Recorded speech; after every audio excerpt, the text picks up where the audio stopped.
അടുത്തതായിട്ട് ഒരു special performance ആണ്, ഒരു 1 man ഷോ എന്ന് പറയാം. അപ്പൊ അതിനു വേണ്ടിയിട്ട് വേദിയിലേക്ക് എത്തുന്നു അൻസു കോന്നി.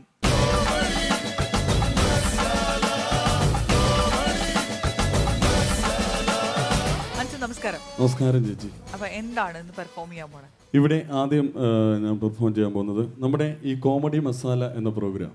നമുക്കെല്ലാം അറിയാം, സഞ്ചാരം എന്ന പ്രോഗ്രാം അറിയാം അല്ലേ? അപ്പൊ ഈ സഞ്ചാരത്തിലാണ് ഈ കോമഡി മസാലയെ കുറിച്ച് പറയുന്നതെങ്കിൽ എങ്ങനെ ഇരിക്കുന്നു അങ്ങ് ശ്രദ്ധിക്കാം. കേരളത്തിലെ പ്രശസ്ത ചാനലായ അമൃത ചാനലിൽ സംപ്രേഷണം ചെയ്യുന്ന ഒരു കോമഡി റിയാലിറ്റി ഷോയാണ് ഇന്ന് നാം പരിചയപ്പെടാൻ പോകുന്നത്. കേരളത്തിലെ പ്രശസ്തരായ മിമിക്രി താരങ്ങൾ അണിനിരക്കുന്ന ഈ പ്രോഗ്രാം പ്രേക്ഷക ലക്ഷങ്ങൾ ഇരുകൈനീട്ടി സ്വീകരിക്കുന്നു.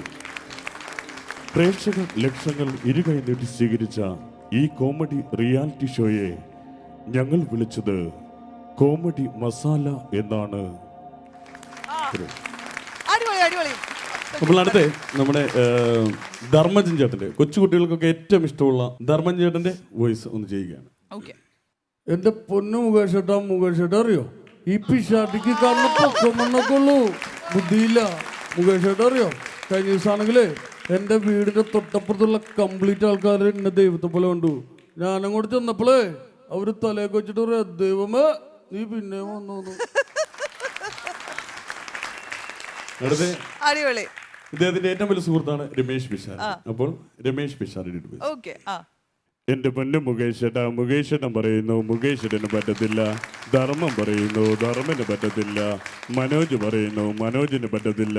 എൻ്റെ പൊന്നു മുകേഷ് ഏട്ടാ, കഴിഞ്ഞ ദിവസമാണെങ്കിൽ ഞാനൊരു പരിപാടിക്ക് ചെല്ലാൻ നേരം അവിടെ ഒരു അമ്മയും കുഞ്ഞും വന്ന് എന്നെ പരിചയപ്പെട്ടു. അപ്പോൾ അമ്മ ചോദിച്ചു, മോളെ നിനക്ക് ഈ അങ്കിളിനെ മനസ്സിലായോ എന്ന്. അപ്പോൾ ആ കുട്ടി എൻ്റെ മുഖത്ത് നോക്കി പറയാ, ഇത് നമ്മുടെ ടിവിക്കകത്തൊക്കെ പരിപാടി ചെയ്യുന്ന പിരാഷഡ്ഡി അല്ലേന്ന്. എൻ്റെ പേരിൽ ഒരു ഷഡ്ഡി ഇറങ്ങി ഞാൻ ആദ്യമായിട്ട് വെക്കാം മുകേഷ് ഏട്ടാ. അടുത്ത നമ്മുടെ ഈ അരിസ്റ്റോ സുരേഷ് ചേട്ടൻ, നമ്മുടെ മുത്തേപ്പന്നെ. അപ്പം പുള്ളിക്കാരൻ്റെ ഒരു പാട്ട് പാടുന്ന ആ ഒരു വോയിസും അത് കഴിഞ്ഞ് പുള്ളി ഇങ്ങനെ ഇതുപോലുള്ള ഫ്ലോറിലൊക്കെ വരുമ്പോൾ സംസാരിക്കുന്നു. മുട്ടേ പൊന്നെ പിണങ്ങളേ എന്നെ കുറ്റം ചെയ്തു ഞാൻ, മുട്ടേ പൊന്നെ പിണങ്ങളേ എന്നെ കുറ്റം ചെയ്തു ഞാൻ, എന്തിനു പെണ്ണെ നിനക്കിന്നു പിണക്കം, നീ എൻ്റെ കരളല്ലേ.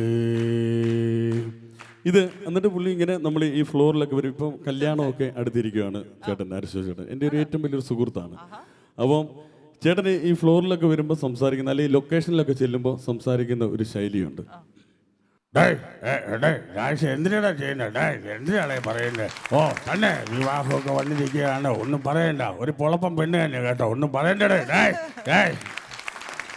ഇനിയും അടുത്ത് ചെയ്യാൻ പോകുന്നത് നമ്മുടെ പൃഥ്വിരാജിൻ്റെ ശബ്ദമാണ്. അത് എന്ന് നിന്റെ മൊയ്തീൻ എന്ന ചിത്രത്തിലെ ഒരു ശബ്ദമാണ്.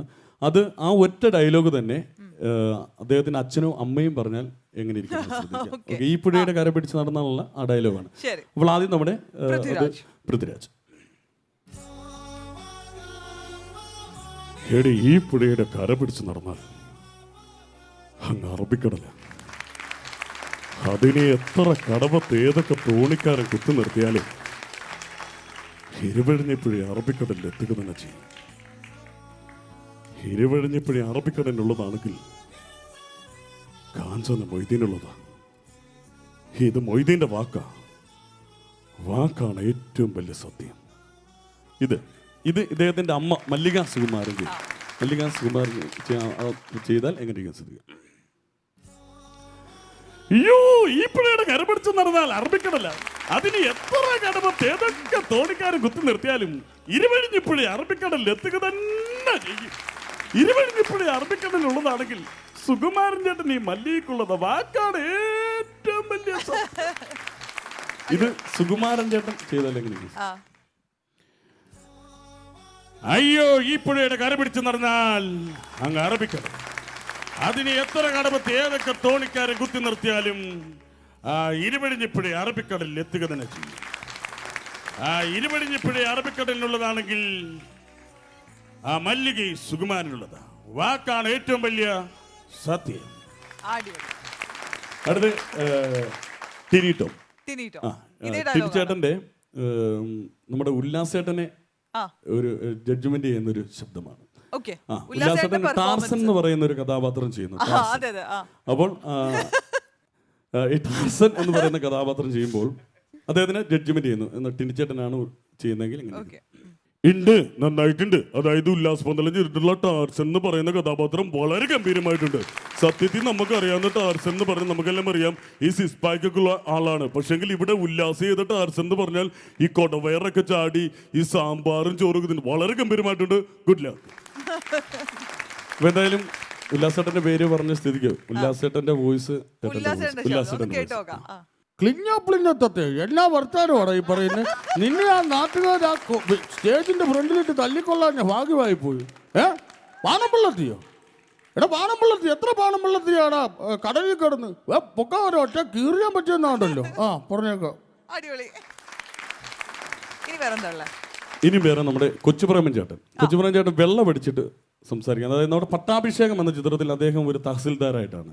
അതിനകത്ത് ജയറാമേട്ടനൊക്കെ മദ്യം കൊടുത്തിട്ട് സംസാരിക്കുന്ന ഒരു ഏടോ മുഖാചക്രത്തിന്റെ കള്ളും ഒരു കോഴിക്കാലും മേടിച്ച തന്നെ മയക്കഞ്ഞ ഫോമെങ്കിൽ അത് വെറുതെ ഏടോ മധ്യ തിരുവിതാംകൂറുകാരനായ ദിവാകര കൈമ്പൾക്ക് മധ്യമരുഹരമാടോ മധുരാശി ഒരു സുഖമാടോ കൊണ്ടുപോടോ മധുരാശി. മധുര മീനാശി അല്ല എടോ പെണ്ണിനെ കൊണ്ടുപോടോ. തൊട്ടു തൊട്ടില്ല തൊട്ടു തൊട്ടില്ല. അടുത്ത ജോൺ ബ്രിട്ടാസ്. ചേച്ചിക്ക് പകരം അദ്ദേഹമാണ് ഇതിന്റെ അവതാരകനെങ്കിൽ എങ്ങനെ ഇരിക്കുന്ന ശ്രദ്ധിക്കാം. നമസ്കാരം, കോമഡി മസാലയിലേക്ക് സ്വാഗതം.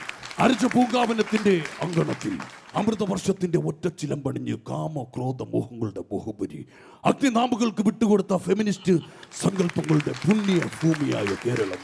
എല്ലാ മലയാളി പ്രേക്ഷകർക്കും ഒരിക്കൽ കൂടി അമൃത ചാനൽ ഒരുക്കുന്ന കോമഡി മസാലയിലേക്ക് ഊഷ്മളമായ സ്വാഗതം. ഇങ്ങനെ പറഞ്ഞാലോ? അപ്പോൾ ഏകദേശം സ്റ്റോക്കുകൾ തീർന്നിരിക്കുകയാണ്. അപ്പൊ സ്റ്റോക്ക് ഒന്ന് റീലോഡ് ചെയ്തിട്ട് വീണ്ടും വരിക. തീർച്ചയായിട്ടും വരും. ഇനിയും കുറച്ച് ഫിഗറും ഒക്കെ ആയിട്ട് വരണമെന്ന് ആഗ്രഹമുണ്ട്. അങ്ങനെ അടുത്ത പ്രാവശ്യം തീർച്ചയായിട്ടും വീണ്ടും വരിക. അപ്പൊ അൻസു എന്ന് പറയുന്ന നല്ലൊരു കലാകാരൻ നമുക്ക് വീണ്ടും പരിചയപ്പെടാൻ പറ്റിയല്ലോ. ഒരുപാട് സന്തോഷം. അപ്പൊ നന്ദി. വീണ്ടും വരിക. Okay, thank you.